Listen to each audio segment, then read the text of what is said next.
Think about this. The tech in your pocket, the push for cleaner energy, even our most advanced defense systems, they all rely on a specific set of ingredients. And right now, when it comes to getting those ingredients, particularly critical minerals, the U.S. is, well, heavily reliant on one major global player. Yeah, that's right. But something interesting is brewing, a development that could really shift the landscape, and you're about to get the inside scoop. Exactly. Today, we're diving deep into the U.S.-Ukraine minerals deal. Oh. We've pulled together, a wide range of sources, news breaking just this morning, in-depth analyses, even the text of the agreements themselves. Right. To try and give you a comprehensive picture. It's a story that's definitely still unfolding. So we're getting the latest thinking. We are. Bring you right up to speed on what it all means. Okay, so our mission today is, let's say, straightforward. Cut through the noise, understand why this deal is significant. We're talking potential impact on everything, from the devices we use every day to global energy security and, well, the really intricate web of international politics. Especially with Russia and China in the mix. Exactly. Especially Russia and China. We'll focus on the crucial insights without getting, lost in the weeds. Okay, so let's start with the basics. Why are these particular minerals such a big deal right now?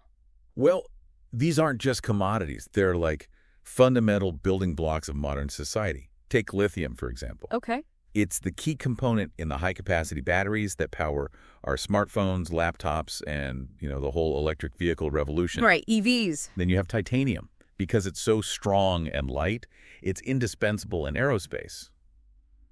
Think about the materials that go into those massive aircraft. For sure. And we can't overlook rare earth elements. Now, despite the name, they aren't necessarily geologically scarce. Right, I've heard that. But they're often found mixed together and are notoriously difficult and really energy-intensive to separate.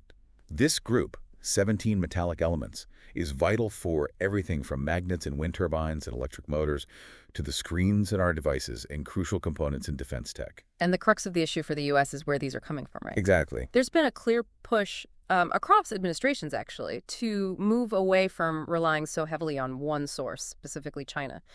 Why is that such a critical vulnerability? I mean, beyond just standard supply chain risks. Precisely. While supply chain disruptions are always a concern, relying on a single dominant supplier like China for, 70 to 80% of global rare earth element processing, that creates significant geopolitical leverage. Ah, the processing, not just the raw materials. Yes, that processing dominance is arguably more critical than just access to the raw ore. It dictates who controls the refining and ultimately the market price, the availability. Everything downstream. Right. It gives China considerable influence over industries worldwide and creates a potential point of pressure that the U.S. and other nations, too, are really keen to mitigate. Like you said, it's been a consistent theme for a while now. Okay, so the desire to diversify makes perfect sense. Now, Ukraine enters the picture. What makes their mineral wealth so noteworthy? What's truly remarkable is the sheer breadth and potential scale. I mean, they possess deposits of 22 of the 34 minerals that the European Union classifies as critical. 22, wow. Yeah. So think about that. A significant portion of Europe's future critical mineral needs could potentially be sourced from Ukraine. This includes lithium. Estimates are around 500,000 tons, largely untapped, potentially one of the largest deposits in Europe. Untapped, okay. They also hold substantial titanium reserves, accounting for maybe 7% of current global production, and, as we mentioned, those crucial rare earth elements. Significant deposits there, too. Trillions of dollars worth. If you look at some of the estimates, it sounds almost too good to be true. Indeed. The total estimated mineral wealth is in the trillions, yeah. And that covers not just lithium, titanium, rare earths, but also significant quantities of graphite, manganese, zirconium, uranium, plus oil and natural gas. But, I mean, with that much potential, there have got to be significant challenges in actually accessing it, right? It can't be as simple as just striking a deal. You're absolutely right. The ongoing conflict with Russia presents a massive, massive complication. Yeah. It's estimated that around 40% of Ukraine's metal resources and significant portions of their known rare earth and lithium deposits are unfortunately located in areas currently under Russian control. 40%. That's significant. It is. So translating that theoretical mineral wealth into practical extraction and supply is, well, a monumental task under these circumstances. That's a stark reality check. Okay, so for the resources that are currently accessible or potentially recoverable, how does this U.S.-Ukraine deal actually work? What's the core mechanism here? The central pillar, really, is the creation of a reconstruction investment fund. Now, this isn't just a straightforward aid package. It's envisioned as a joint financial entity, co-owned, co-managed by representatives from both the U.S. and Ukrainian governments. Joint ownership. Interesting. Yeah, the idea is to create a structure where both nations have a vested interest in the fund's success and the development of Ukraine's natural resources. So that joint ownership suggests shared responsibility, shared benefit, hopefully. What exactly is Ukraine putting into this fund?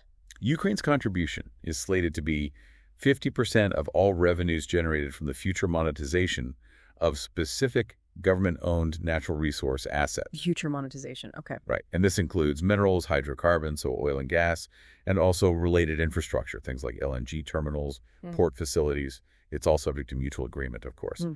But it's important to stress this explicitly excludes current budget revenues. So it's focused on future potential, not diverting funds they desperately need right now. Got it.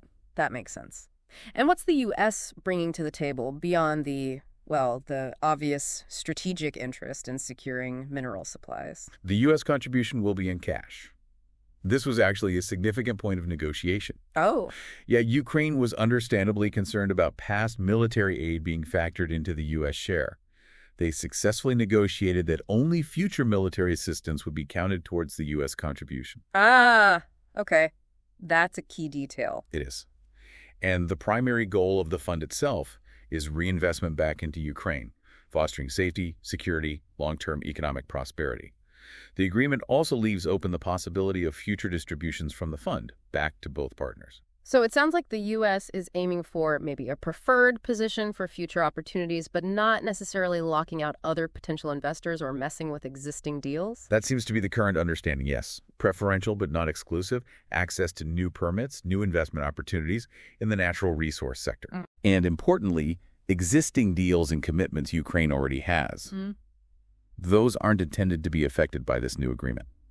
This whole initiative feels like a really significant move in a complex global game. Yeah. How are the major players like Russia and China likely to view this? Well, if we connect this to the broader geopolitics, Russia will almost certainly see this deal as a direct challenge to its regional influence. You'd think so. Any strengthening of U.S.-Ukraine ties, especially in a strategic sector like natural resources, Moscow's likely to view that as undermining its interests.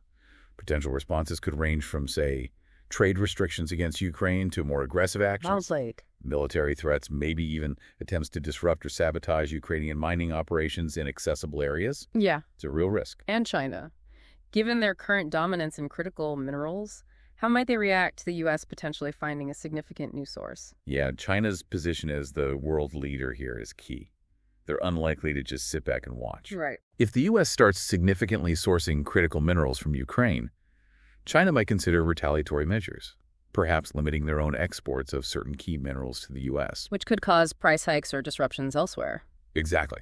Or they might try to counter it by offering more attractive deals, more investment directly to Ukraine to try and maintain their own influence.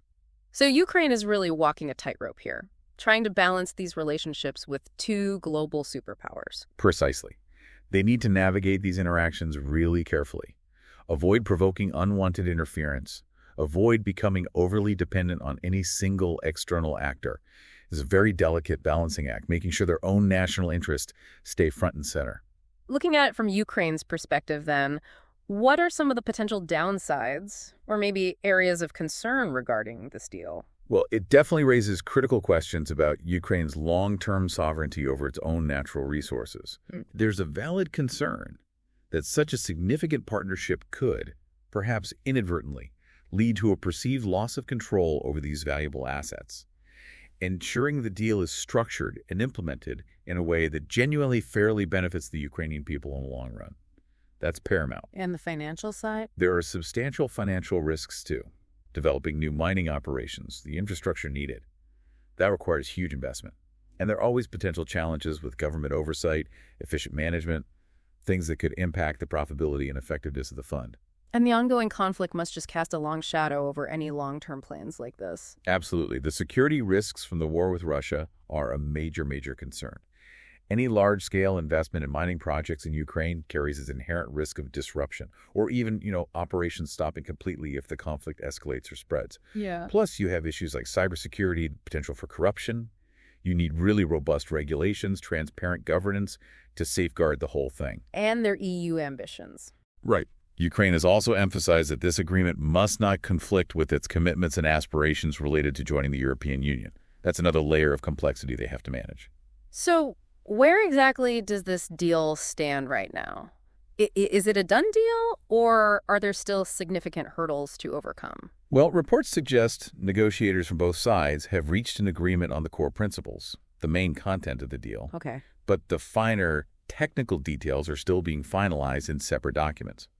These details seem to mostly concern the specific mechanisms for tracking the funds, ensuring they meet international financial standards, best practices, that sort of thing. So close, but not quite across the finish line yet. Exactly. And there appears to be maybe a slight difference in approach. Hmm. Ukraine seems keen to sign a more general agreement on the main points first, maybe before all the intricate technicalities are fully nailed down. Get the framework locked in. Kind of, yeah.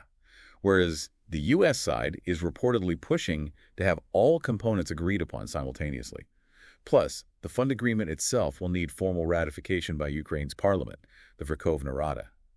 Parliamentary approval. That's another step. Definitely. And we've also seen reports, you mentioned them earlier, of some tensions during negotiations. That tense Oval Office meeting was widely reported. And more recently, indications Ukraine was seeking some last-minute adjustments. Okay. But the clear intention on both sides seems to be finalizing talks and signing as soon as practically possible. Ukraine's economy minister recently traveled to Washington, which signals that intent pretty clearly. Okay, let's try and synthesize all this. What are the absolute key takeaways from our deep dive into this U.S.-Ukraine minerals deal? I think the fundamental points to remember are, first, the strategic imperative for the U.S. securing critical mineral supply chains, reducing reliance on China. That's huge. Right. Second, for Ukraine, this deal offers potential for significant economic benefits investment, developing their huge natural resource wealth. But, and it's a big but, it comes with considerable risks: sovereignty concerns, security in a conflict zone, effective financial management. Third, the mechanism itself, that Joint Reconstruction Investment Fund, fueled by future revenues from Ukraine's resources and U.S. cash contributions, which are linked to future military aid. That's the operational heart of it. Okay. And finally, all of this is happening within a really complex, highly sensitive geopolitical environment involving the strategic interests of both Russia and China, that joint ownership structure we talked about. Yeah. It's clearly a deliberate attempt to balance U.S. strategic interests with Ukraine's need for sovereignty. Though, how well those arrangements work in practice is often debated. It certainly sounds like a high-stakes agreement, potential for significant rewards, but also considerable risks. So as we wrap up, what are some key questions or maybe broader considerations that you think our listeners should really be pondering? Well, perhaps the most immediate critical question is how the ongoing war with Russia will ultimately shape the long-term feasibility, the success of this whole thing. Can mining operations actually be secured, protected in a war zone? A huge question. And how might Russia's strategic calculations evolve as the deal gets implemented? Beyond the conflict, we should also think about the broader implications for global mineral supply chains. If Ukraine does emerge as a significant player, Right. how might that reshape the existing dynamics beyond just the U.S.-China relationship? And finally, maybe most importantly for Ukraine itself, how will they, moving forward, effectively balance this need for foreign investment and economic development with the absolute imperative of safeguarding their national sovereignty, ensuring these resources benefit their own people? Some really important questions to consider, definitely.